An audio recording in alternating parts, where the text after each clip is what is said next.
ಆದರೆ ಅವೆಲ್ಲವೂ ಕೂಡ ಬಿಚ್ಚಿಡ್ತಕ್ಕಂಥ ಕೆಲಸವನ್ನು ಮಾಡಿಲ್ಲ. ಬಿಚ್ಚಿಡೋದಕ್ಕಿಂತ ಮುಚ್ಚಿಡೋದೇ ಜಾಸ್ತಿ ಆಗುತ್ತದೆ. ಈಗ ನಿರುದ್ಯೋಗದ ಬಗ್ಗೆ ಹೇಳಿಲ್ಲ, ಬೆಲೆ ಏರಿಕೆ ಬಗ್ಗೆ ಹೇಳಿಲ್ಲ, ರೈತರ ಸಮಸ್ಯೆಗಳ ಬಗ್ಗೆ ಹೇಳಿಲ್ಲ, ಬರಗಾಲದ ಬಗ್ಗೆ ಹೇಳಿಲ್ಲ.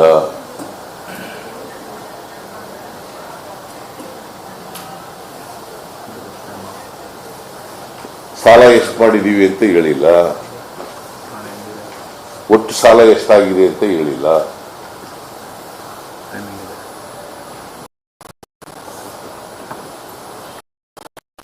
ಅದಕ್ಕೆ ನಾನೇನು ಹೇಳ್ತೀನಿ ಅಂತಂದ್ರೆ, ವಿಕಸಿತ ಭಾರತ ಅಂತ ಹೇಳಿ ಎಲ್ಲ ಕಡೆ ನರೇಂದ್ರ ಮೋದಿಯವರು ಅವ್ರ ಸರ್ಕಾರದ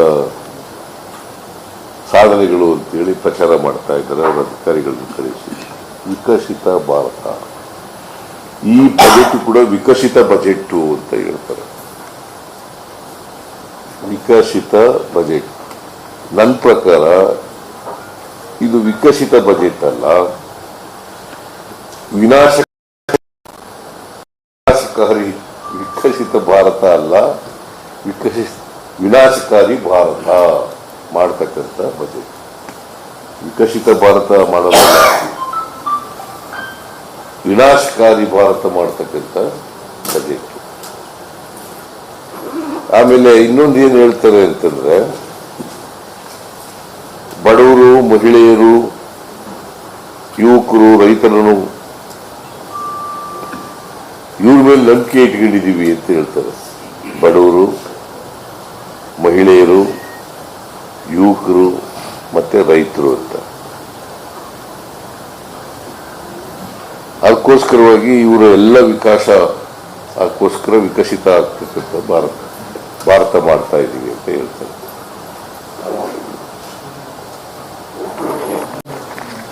ಸೊ ಅದರಿಂದ ನಾನು ಇದನ್ನೇನು ಹೇಳ್ತೀನಿ ಅಂದ್ರೆ, ವಿನಾಶಕಾರಿ ಬಜೆಟ್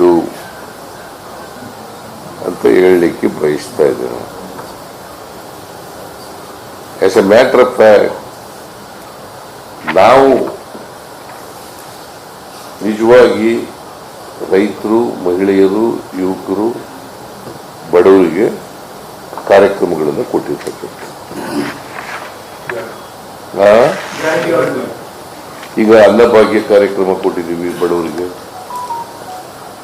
ಮಹಿಳೆಯರಿಗೆ ಗೃಹಲಕ್ಷ್ಮಿ ಕಾರ್ಯಕ್ರಮ ಕೊಟ್ಟಿದ್ದೀವಿ, ಮಹಿಳೆಯರಿಗೆ ಶಕ್ತಿ ಯೋಜನೆ ಕಾರ್ಯಕ್ರಮ ಕೊಟ್ಟಿದ್ದೀವಿ, ಯುವಕರಿಗೆ ಯುವ ನಿಧಿ ಕಾರ್ಯಕ್ರಮ ಕೊಟ್ಟಿದ್ದೀವಿ,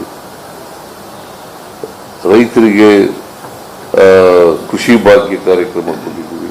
ಇವೆಲ್ಲವೂ ಕೂಡ ಈ ವರ್ಗದ ಜನರಿಗೆ ಕೊಟ್ಟಿರ್ತಕ್ಕಂಥದ್ದು. ಅವ್ರು ಏನು ಹೇಳಿದ್ದೀವಿ, ಏನು ಕೊಟ್ಟಿದ್ದೀವಿ ಅಂತ ಹೇಳಲ್ಲ. ರೈತರಿಗೆ ಏನು ಕೊಟ್ಟಿದ್ದೀವಿ, ಯುವಕರಿಗೆ. ಈಗ as a matter of fact ನಿರುದ್ಯೋಗ ಜಾಸ್ತಿ ಆಗಿದೆ. 45 ವರ್ಷಗಳಲ್ಲಿ ಇಷ್ಟೊಂದು ನಿರುದ್ಯೋಗ ಬೆಳೆದಿರಲಿಲ್ಲ, ಜಾಸ್ತಿ ಆಗಿದೆ. ಅದಕ್ಕೆ ಪರಿಹಾರ ಏನು ಅಂತಕ್ಕಂಥದ್ದನ್ನು ಎಲ್ಲೂ ಕೂಡ ಬಜೆಟ್ನಲ್ಲಿ ಹೇಳಿಲ್ಲ.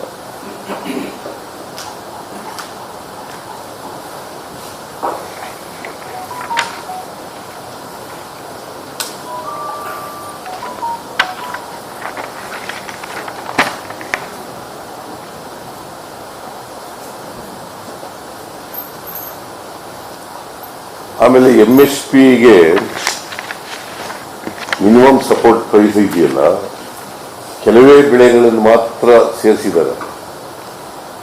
ಕೆಲವು ಬೆಳೆಗಳು ಮಾತ್ರ, ಭತ್ತ, ರಾಗಿ, ಗೋಧಿ ಈ ಥರದವೆಲ್ಲ ಸೇರಿದ್ದಾರೆ. ನಾವೇನು ಕೇಳ್ತೀವಿ ಅಂದರೆ, ರೈತರು ಬೆಳೀತಕ್ಕಂಥ ಎಲ್ಲ ಪ್ರಮುಖ ಬೆಳೆಗಳು ಕೂಡ MSP ಬರಬೇಕು. ಅದಕ್ಕೆ ಸಂಬಂಧಪಟ್ಟಂತೆ ಏನು ಹೇಳಿಲ್ಲ ಬಜೆಟ್ನಲ್ಲಿ. ಏನು ಹೇಳಿಲ್ಲ.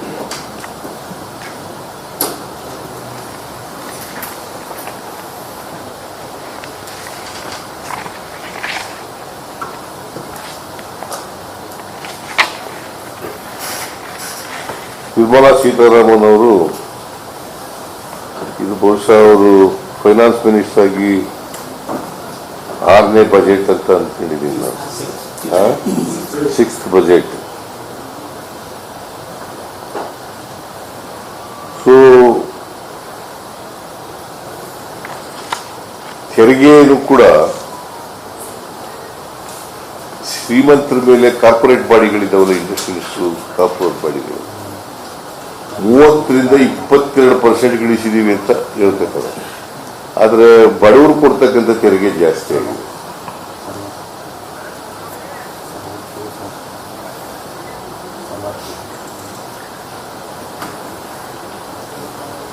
ಒಟ್ಟಾರೆಯಾಗಿ ಇದು ಬಡವರ ವಿರೋಧಿ,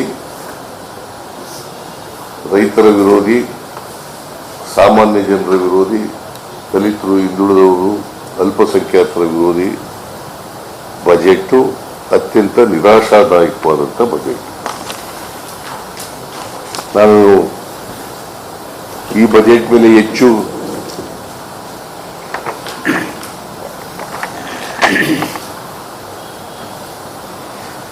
ಆಮೇಲೆ 2004ರಿಂದ 2014ರವರೆಗೆ 2004ರಿಂದ 2014ರವರೆಗೆ ಯಾರಿದ್ರು? ಮನಮೋಹನ್ ಸಿಂಗ್ ಅವರು ಪ್ರೈಮ್ ಮಿನಿಸ್ಟರ್ ಆಗಿದ್ದರು. ಆಗ ಬಜೆಟ್ ವಾರ್ಷಿಕ ಸರಾಸರಿ ಬಜೆಟ್ ಗ್ರೋತ್ 13.79% ಇತ್ತು. 13.79 ಇತ್ತು. ಈಗ 2014ರಿಂದ 2024ರವರೆಗೆ 10 ವರ್ಷಗಳ ಅವಧಿಯಲ್ಲಿ ಬಜೆಟ್ ಗ್ರೋತ್ 9.6 ಆಗಿದೆ. 9.6 compared to 13.79 during Manmohan's period. ಇವರು ವಿಕಸಿತ ಅಂತ ಹೇಳ್ಕೊಂಡು, ದೇಶದ ವಿಕಸಿತ ಆಗಿದೆ ಅಂತ ಹೇಳ್ಕೊಂಡು 9.6% ಬಂದಿದೆ. ಅಂದ್ರೆ 4.19% ಕಡಿಮೆ. ಮನಮೋಹನ್ ಸಿಂಗ್ ಅವ್ರ ಸರ್ಕಾರಕ್ಕೆ ಕಂಪೇರ್ ಮಾಡಿದ್ರೆ, ಇವ್ರ ಸರ್ಕಾರಕ್ಕೆ ಕಂಪೇರ್ ಮಾಡಿದ್ರೆ 4.19 ಕಡಿಮೆ. Budget size of the budget.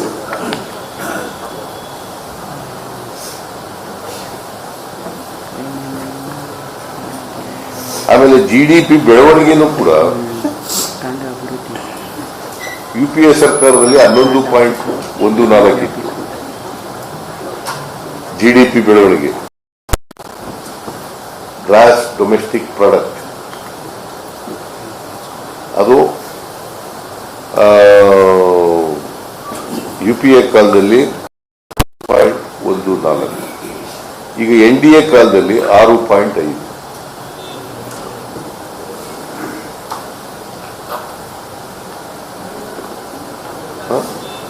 So ಹೆಂಗೆ ವಿಕಸಿತ ಆಯಿತು? ಕುಸಿತ. ನಿಂತರೇ ಉಪಯೋಗಿಸ. ವಿಕಸಿತ ಅಲ್ಲ, ಇದು ಕುಸಿತ. ಸೊ ಈ ಅಂಕಿಅಂಶಗಳು ದಯವಿಟ್ಟು ಬರೀರಿ. 2004ರಿಂದ 2014ರವರೆಗೆ ಬಜೆಟ್ ಸೈಜ್ ಬೆಳವಣಿಗೆ 13.79. 2014ರಿಂದ 2024ರವರೆಗೆ 9, ಅಂದ್ರೆ 4.19ರಷ್ಟು ಕಡಿಮೆ. GDP ಗ್ರೋತ್ ಕೂಡ 11.14 ಇತ್ತು, ಅದು 6.5ಗೆ ಬೆಳವಣಿಗೆ ಕಡಿಮೆ ಆಗಿದೆ. ಅದರಿಂದ ಅದಕ್ಕೆ ನಾನು ಹೇಳಿದ್ದು, ಇದು ವಿಕಸಿತ ಅಲ್ಲ,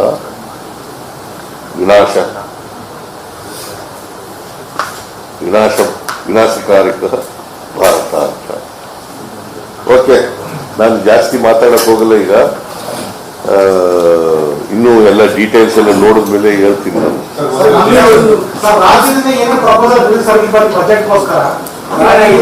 ಬಜೆಟ್ ಮಂಡಿಸಿದ ಮೇಲೆ ನೋಡಪ್ಪ, ನಾವು ಇನ್ನೂ ಚರ್ಚೆ ನಡೀತಾ ಇದೆ ನೀನು ನಾವು ಬಜೆಟ್ ಮಂಡಿಸಿದ ಮೇಲೆ ಏನ್ ಬರೀಬೇಕು ಬರೀ.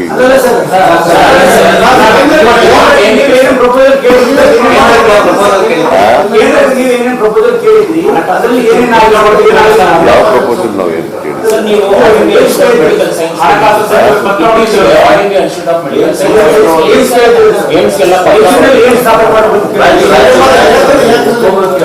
ನೋಡಪ್ಪ, ನಾವು ಕೇಂದ್ರ ಸರ್ಕಾರಕ್ಕೆ ಹಿಂಗೆ ನಮಗೆ ಬರಬೇಕಾಗಿರ್ತಕ್ಕಂಥ ಹಣ ಏನಾಗಿದೆ ಅಂತಂದ್ರೆ, ರಾಜ್ಯ ಸರ್ಕಾರಕ್ಕೆ ಬರಬೇಕಾಗಿದ್ದು ಇದನ್ನ ಅಪ್ಪರ್ ಭದ್ರಾಗಿ ದುಡ್ಡು ಕೊಡ್ತೀವಿ ಅಂತಿದ್ರು, ಕೊಡ್ಲಿಲ್ಲ. 15ನೇ ಹಣಕಾಸಿನಲ್ಲಿ ನಮಗೆ ಬರಬೇಕಾಗಿದ್ದಂತ ಬಡ ಬರಲಿಲ್ಲ. ಆಮೇಲೆ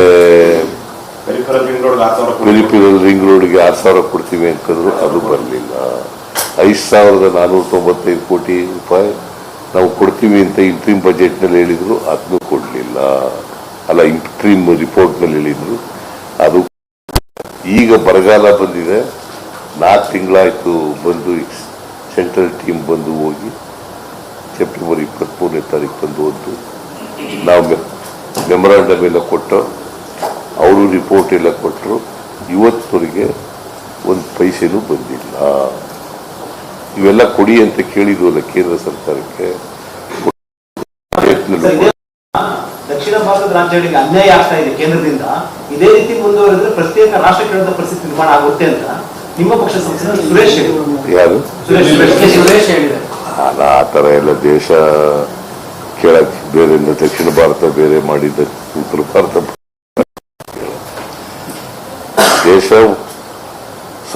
ದೇಶದ ಸಾರ್ವಭೌಮತೆ ಇರಬೇಕು. ಆಯ್ತಾ? ನಾವು ಡಿಮ್ಯಾಂಡ್ಗಳು ಮಾಡೋದು, ಒತ್ತಾಯ ಮಾಡೋದು, ಇಟ್ಸ್ ಎ ಫೆಡರಲ್ ಸ್ಟೇಟ್. ನಾವು ಫೆಡರಲಿಸಮ್ ಒಪ್ಕೊಂಡಿದ್ದೀವಿ. ಮತ್ತೆ ರಾಜ್ಯ ಸರ್ಕಾರಗಳು ತೆರಿಗೆಗಳು ಕೊಡ್ತಾರೆ. ಕೇಂದ್ರ ಸರ್ಕಾರ ಅವ್ರದೇ ಆದಂಥ ಏರಿಯಾ ಇಲ್ಲ ತೆರಿಗೆ ವಸೂಲು ಮಾಡಲಿಕ್ಕೆ. ನಮ್ಮ ರಾಜ್ಯಗಳಿಂದ ಹೋದಂಥ ತೆರಿಗೆನ ಅವರು ಅದನ್ನ ನಮಗೆ ಕೊಡೋದು, ಫೈನಾನ್ಸ್ ಕಮಿಷನ್ಗಳು ಅದನ್ನು ಹಂಚ್ತಾರೆ. ಈಗ ಏನಾಗಿದೆ, ನಮಗೆ ತೆರಿಗೆ ಹಂಚಿಕೆಯಲ್ಲಿ ಅನ್ಯಾಯ ಆಗಿದೆ. ಬರ್ತಾ ಇಲ್ಲ ಡೆವಲ್ಯೂಷನ್ ಆಫ್ ಫಂಡ್, ಇದೆಯಲ್ಲ ಡೆವಲ್ಯೂಷನ್ ಆಫ್ ಟ್ಯಾಕ್ಸಸ್, ಅದು ಬರ್ತಾ ಇಲ್ಲ, ಸರಿಯಾಗಿ ಬರ್ತಾ ಇಲ್ಲ. ನಮಗೆ 1.07% 14 ಫೈನಾನ್ಸ್ ಬಜೆಟ್ 15 ಫೈನಾನ್ಸ್ ಬಜೆಟ್ಗೂ ಕಡಿಮೆ ಆಗಬೇಕು. ಇವರೇ ನರೇಂದ್ರ ಮೋದಿಯವರೇ ಪ್ರೈಮ್ ಮಿನಿಸ್ಟರ್ ಆಗಿತ್ತು. ಸೊ ಹಂಗಾಗಿ ನಮಗೆ ನಮ್ಮ ರಾಜ್ಯದಿಂದ ಸುಮಾರು 4 ಲಕ್ಷ ಕೋಟಿಗೂ ಹೆಚ್ಚು ತೆರಿಗೆ ವಸೂಲು ಮಾಡ್ತಾರೆ. We are number 2 in the country ತೆರಿಗೆ ಕೊಡೋದ್ರಲ್ಲಿ. We are number 2, Maharashtra number 1, Karnataka number 2 ತೆರಿಗೆ ಕೊಡೋದ್ರಲ್ಲಿ. ಆದರೂ ಕೂಡ ನಮಗೆ ಅನ್ಯಾಯ ಆಗ್ತಾ ಇದೆ. ಆಮೇಲೆ ಇದನ್ನ ಕೇಳಿದ್ದು, ಏಮ್ಸ್ ಕೇಳಿದ್ದು ಇಲ್ಲಿ ರಾಯಚೂರಿಗೆ ಕೊಡಬೇಕು ಅಂತ. ಅದನ್ನು ಕೂಡ ಪ್ರಸ್ತಾಪ ಮಾಡಿದಾರ ಬಜೆಟ್ ಮಾಡಿದ್ದಾರೆ. ಏಮ್ಸ್ ಕೊಡಿ ಅಂತ ಕೇಳಿದ್ದು, ಅದು ಕೊಟ್ಟಿಲ್ಲ. ಆಮೇಲೆ ಈ ಉಪನಗರ ರೈಲು, ಬೆಂಗಳೂರು ಉಪನಗರ ರೈಲು, ಅದಕ್ಕೂ ದುಡ್ಡು ಏನು ಕೊಟ್ಟಿಲ್ಲ. ಆಮೇಲೆ ಯಾವುದೇ ಯೋಜನೆಗಳು ಸರ್ಕಾರಕ್ಕೆ ಈ ಬಜೆಟ್ನಲ್ಲಿ ಇಲ್ಲ. ಅಖಂಡ ಭಾರತ, ಅಖಂಡ ಕರ್ನಾಟಕ ಸಂಬಂಧಪಟ್ಟಂತೆ ನಿಮ್ದೊಂದು ರನ್ನಿಂಗ್ ಒಣ ಇದೆ. ಅಖಂಡ ಭಾರತ, ಅಖಂಡ ಕರ್ನಾಟಕ, ಅಖಂಡ ಕರ್ನಾಟಕವಾಗಿ ಇರಬೇಕು, ಅಖಂಡ ಭಾರತವಾಗಿ ಇರಬೇಕು. ನೋ ಕ್ವಶನ್ ಆಫ್ ದಕ್ಷಿಣ ಭಾರತ, ಉತ್ತರ ಭಾರತ ಅಂತ ಇದೆ. ಅಖಂಡ ಕರ್ನಾಟಕ, ನೋ ಕ್ವಶನ್ ಆಫ್ ಅಂತದ್ದು ದಕ್ಷಿಣ ಕರ್ನಾಟಕ, ಉತ್ತರ ಕರ್ನಾಟಕ. ಸರಿ, ಅದನ್ನೇ ನಾನು ಹೇಳೋದು. ಎಲ್ಲ ಫೈನಾನ್ಸ್ ಕಮಿಷನ್ ಮಾಡುವಾಗ ಇವರು ರಿಪೋರ್ಟ್ ಒಪ್ಕೊಳ್ತಾರಲ್ಲ, ಕೆಲವೆಲ್ಲ ಬದಲಾವಣೆ ಮಾಡಿದ್ದಾರೆ. ನಮ್ಮ ರಾಜ್ಯಕ್ಕೆ ಕೊಡ್ಬೇಕಾಗಿರೋಂಥ ಬದಲಾವಣೆ ಮಾಡಿಬಿಟ್ರು. ಈಗ ನಮಗೆ 10,000 ಚಿಲ್ಲರೆ ಕೋಟಿ ಬರಬೇಕು, 11,000 ಚಿಲ್ಲರೆ ಕೋಟಿ ಕೊಡ್ಲೇ ಇಲ್ಲ.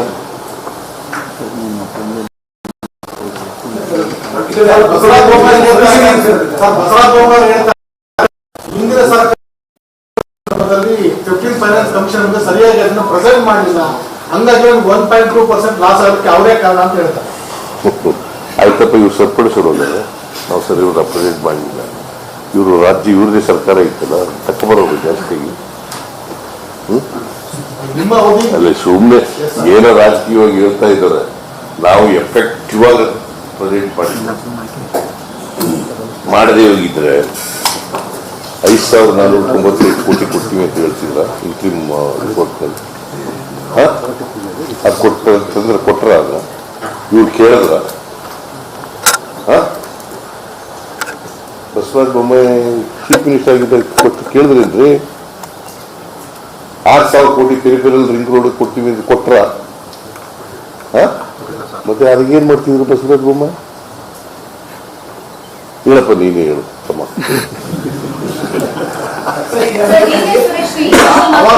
ಅವಾಗ ಆದ ಅನ್ಯಾಯಕ್ಕೆ ನಿಮ್ಮ ಸರ್ಕಾರದ ಅವಧಿಯೇ ಕಾರಣ. ಈಗ ಏನಾರ ಅನ್ಯಾಯ ಆಗಿದ್ರೆ ಕರ್ನಾಟಕಕ್ಕೆ ಬಿಜೆಪಿ ಸರ್ಕಾರ, ಕರ್ನಾಟಕದಲ್ಲಿರ್ತಕ್ಕಂಥ ಬಿಜೆಪಿ ಅವರು 25 ದಿನ ಬರಗಾಲ ಇದೆ, ದುಡ್ಡು ಬಿಡುಗಡೆ ಮಾಡಿ ಅಂತ ಹೇಳಿದಾರ? ಇವರು ವಿರೋಧ ಪಕ್ಷದವರು ಹೇಳಿದಾರ? ಬಸವರಾಜ ಬೊಮ್ಮಾಯಿ ಹೇಳಿದಾರ? ಅಶೋಕ ಹೇಳಿದಾರ? ವಿಜಯೇಂದ್ರ ಹೇಳಿದಾರ? ಯಡಿಯೂರಪ್ಪ ಹೇಳಿದಾರ? ಅದ್ರ ಬಗ್ಗೆ ಉಸಿರೇ ಇಲ್ಲ. 26 ಜನ ಈಗ ಎಂಪಿಗಳು ಕರ್ನಾಟಕದಿಂದ ಗೆದ್ದಿರೋದು. ನಾವು ಕೇಳ್ತಾ ಇರೋದು ಕರ್ನಾಟಕದ ಜನರಿಗಲ್ಲ, ಕರ್ನಾಟಕಕ್ಕಲ್ಲ. ಇವ್ರು ಯಾಕೆ ಕೇಳಲ್ಲ? ಭಯ ಭಯ.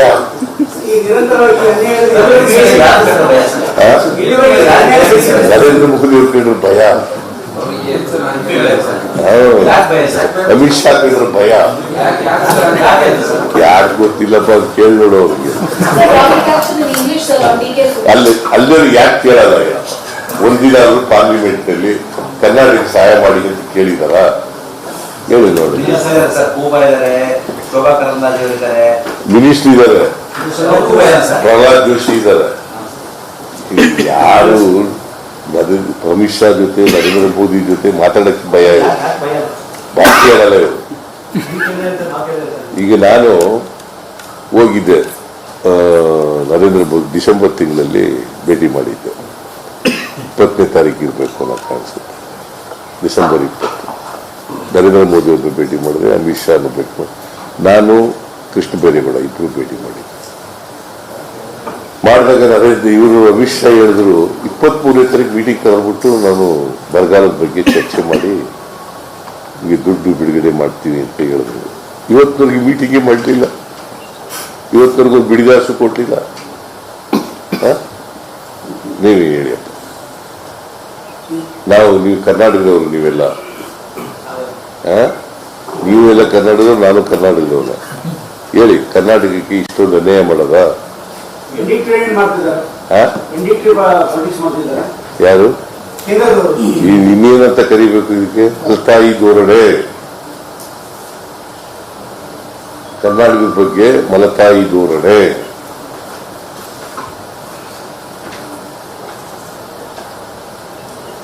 ಸರ್, ರಾಜ್ಯದ ಆರ್ಥಿಕ ಪರಿಸ್ಥಿತಿಯ ಬಗ್ಗೆ ಏನಾದರೂ ನೀವು ಶ್ವೇತಪತ್ರ ಹೊರಡಿಸುವ ಯೋಚನೆ ಮಾಡಿದ್ರು?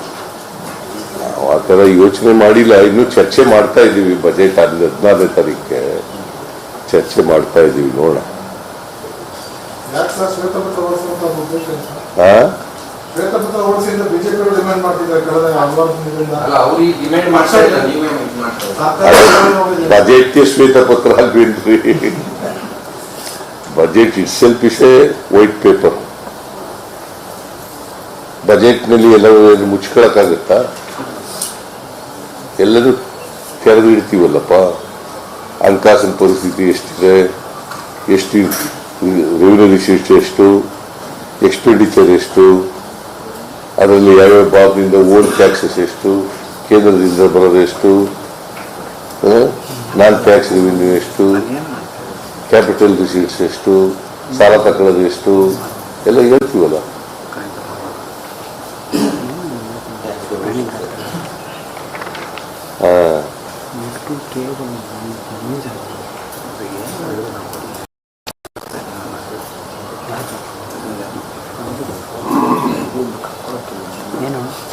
ಎಲ್ಲ ಬರೆಯೋದಿಲ್ಲ ಬಿಡಿ.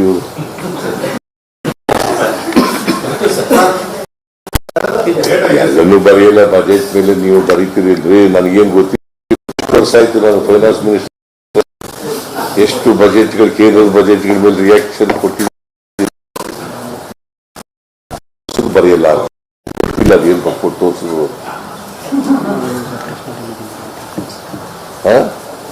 ನೀವು ಬರೆಯಲ್ಲ ಅಂತಂದ್ರೆ ಅವ್ರು ತೋರಿಸಿದ್ರಲ್ಲ, ಅದು ಬರೆಯಲ್ಲ. ಅದು ನಿಮ್ಗೆ ಹೇಳಕ್ಕಾಗತ್ತೆ. ನೀವು ಹೇಳಲ್ಲ ಅಂದ್ಮೇಲೆ ಹೇಳಲ್ಲ. ಟ್ಯಾಕ್ಸ್ ರೆವಲ್ಯೂಷನ್ ಬಗ್ಗೆ 14th ಫೈನಾನ್ಸ್ ಕಮಿಷನ್ ಅಲ್ಲಿ ಬಂದು 4.713% ಇದೆ. 15ರಲ್ಲಿ ಹೇಳ್ತೀರಾ ಬರೀ 3.6% ಕೊಟ್ಟರು ಅಂತ. ಸೊ ನೀವು ಹೇಳಿದ್ರಿ 16th ಕಮಿಷನ್ ನಾವು ಇನ್ನ ತಿರ್ಗಾ ಹೋಗಿ ಮನವಿ ಮಾಡ್ಕೊಂಡಿದ್ದೇವೆ. ಇಲ್ಲ, 16th ಫೈನಾನ್ಸ್ ಕಮಿಷನ್ ಇನ್ನೂ ಮೆಂಬರ್ಗಳು ಅಪಾಯಿಂಟ್ ಆಗಿಲ್ಲ. ಅದಾದ್ಮೇಲೆ ನಾವು ಈ ಸಾರಿ ಇನ್ನೂ ಮೋರ್ ಎಫೆಕ್ಟಿವ್ ಆಗಿ ಮಾಡ್ತೀವಿ. ನಮ್ಮ ಕೇಸನ್ನು you present our case before the 16th finance commission more effective.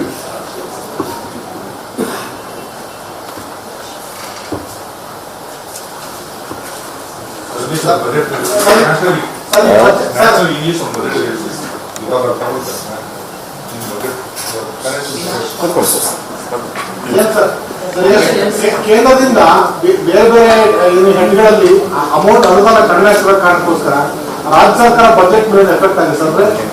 ಅಂದ್ರೆ ಅನುದಾನ ಕಡಿಮೆ ಆಗಿರೋದು ಬಜೆಟ್ ಕಡಿಮೆ. ಕೇಂದ್ರ ಸರ್ಕಾರ ತೆರಿಗೆ ಪಾಲನ್ನು ಗೊತ್ತಿಲ್ಲ, ನಾನು ನೋಡಿಲ್ಲ. ಇದೆಲ್ಲ ನೋಡಿಲ್ಲ ಡೀಟೇಲ್ಸ್ ಆಗಿ. ಎಷ್ಟು ತೆರಿಗೆ ಪಾಲು ಎಷ್ಟು ಕೊಡ್ತಾರೆ ಈ ವರ್ಷ, ಆಮೇಲೆ ಸೆಂಟ್ರಲಿ ಸ್ಪಾನ್ಸರ್ ಸ್ಕೀಮ್ನಲ್ಲಿ ಎಷ್ಟು ಪ್ರೊವೈಡ್ ಮಾಡ್ತಾರೆ ನೋಡ್ಬೇಕು. ಅದನ್ನೆಲ್ಲ ನೋಡ್ಬೇಕು. ನನಗೂ ನೋಡಿಲ್ಲ. ಎಲ್ಲ ಕಡಿಮೆ ಎಷ್ಟು ಕೊಟ್ಟಿದ್ದಾರೆ, ಏನು ಕಳೆದ ವರ್ಷಕ್ಕಿಂತ ಈಗ ಟ್ಯಾಕ್ಸ್ ಡೆವಲ್ಯೂಷನ್ ನಲ್ಲಿ ಬಹಳ ಕಡಿಮೆ ಆಗ್ತಾ ಇದೆ.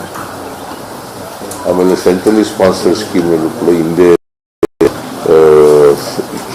ಮನಮೋಹನ್ ಸಿಂಗ್ ಅವರ ಸರ್ಕಾರದಲ್ಲಿ 70-80 ಕೇಂದ್ರ ಸರ್ಕಾರ ಕೊಡ್ತಿದೆ ಶೇರ್. ಈಗೇನಾಗ್ಬಿಟ್ಟಿದೆ 50-40 ಆಗ್ಬಿಟ್ಟಿದೆ.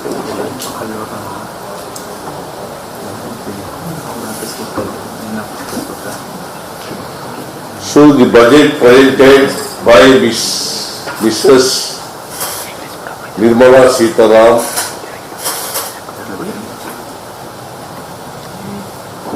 today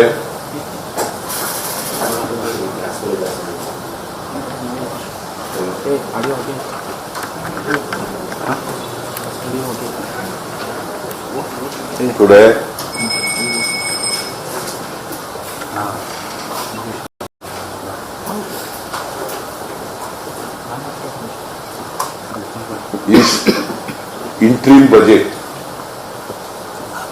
and it is an election budget.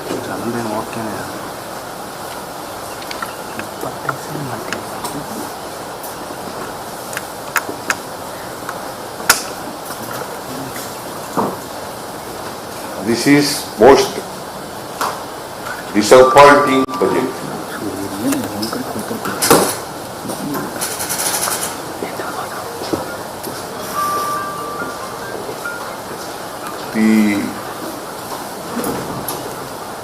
Since it is an election budget,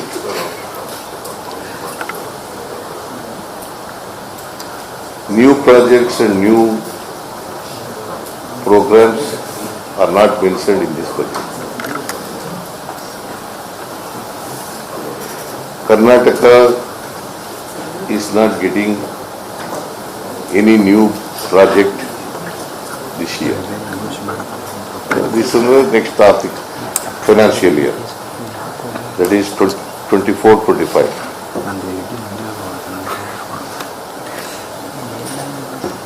Every financial year commences from 1st September, April. 1st April to March 31st.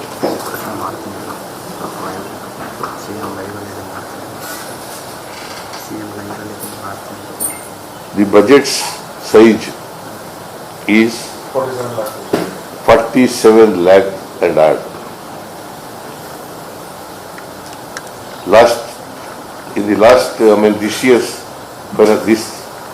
financial year, it was 45 lakh. Only 2 lakh and odd is increased. That means to say, the increase in the budget side compared to this year, next year budget is compared to this year, is the growth is only 5.8%.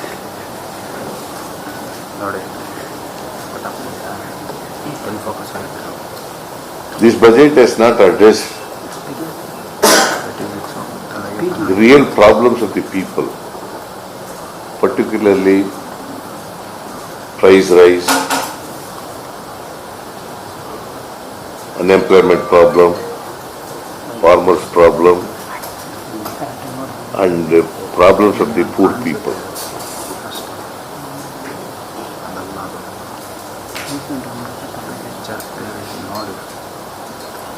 So the budget has not disclosed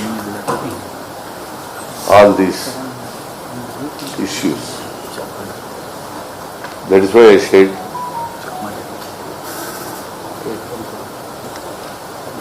this budget is not open.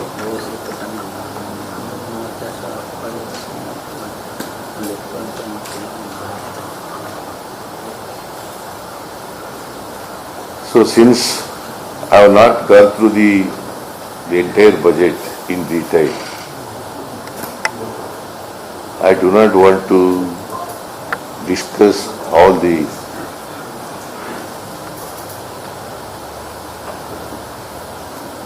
details incorporated in the budget. So I will tell you next time after I go through the what is the revenue deficit, what is the liability, what is this thing, because they are claiming that it is Vikashita Bharat. I am telling it is Vinashkari Bharat.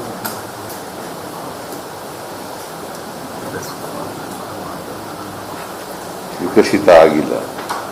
Compared to previous government, both in budget size and GDP growth, so far as the budget size is concerned, 13.79 was the average growth during the UPA government. During Narendra Modi's government, it is 9.6%.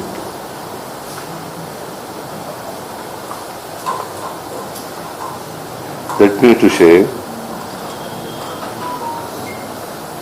the budget is also, the development comparatively, the growth of the budget is less than the UPA government's budget. So it clearly shows that the per capita income of the individual is not increased. Thank you. So just one comment about the Congress MP saying that in South India, this budget is not doing justice. Money being taken from South India, invested in UP and North India. That is there, always it is there, going by the population. It's not in a separate nation. Population, they are going, see, that is why they are committing this mistake always. Bihar, UP, Madhya Pradesh, they are getting more land share compared to Karnataka, because Karnataka is the second state as far as the tax collection is concerned. Maharashtra is number 1 and Karnataka number 2. Devolution 10th place. Devolution 10th position. And devolution is, we are in 10th position. Though we are second, we are in 10th position. That is the injustice caused to Karnataka.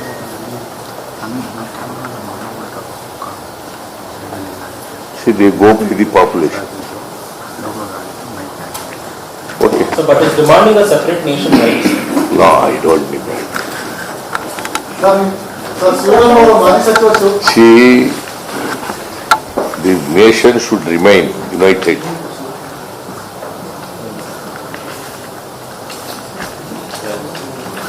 The state should remain united.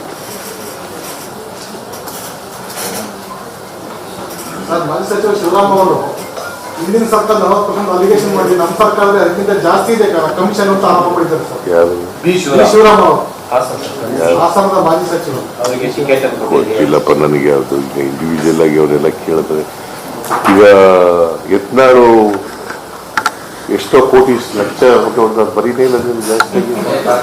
ಬಂದಿದ್ದಾರೆ sir ಎಲ್ಲ paper ಅದು ಎಲ್ಲೇ ಇಲ್ಲಪ್ಪ ನೀನು ಅದು ಹೇಳಬಹುದು ಬಗ್ಗೆ ನಮ್ಮಲ್ಲೂ ಬಂದಿದೆ ಸರ್. ಅದು ವರದಿಲ್ಲ ಎಲ್ಲಿ ಅದು ಬರ್ಲಿಕ್ಕೆ ಕಾಣಿಸ್ಲಿಲ್ಲ ಯತ್ನಾಳು ಹೇಳೋದನ್ನ ಬರೆಯಪ್ಪ ಮತ್ತು ಆಮೇಲೆ ಶಿವರಾಮನ್ ಬರೀ ಇದು ಪ್ರೆಸ್ ಕೇಸ್ ಸರ್ ಎರಡು ಬರೀ ಶಿವರಾಮಂದು ಬರೀ ಅವ್ರದ್ದು ಬರೀ ಅದು ಬೇರೆ ಪ್ರಶ್ನೆ. ಯಾಕಂದ್ರೆ ಅವರು ನಮ್ಮ ಸರ್ಕಾರದಿಂದ ಅವ್ರ ವಿರುದ್ಧ ಹೋರಾಟ ಓಕೆ ಥ್ಯಾಂಕ್ ಯು. ನನಗೆ ಇನ್ನೊಂದು ಪ್ರೋಗ್ರಾಮ್ ಇದೆ.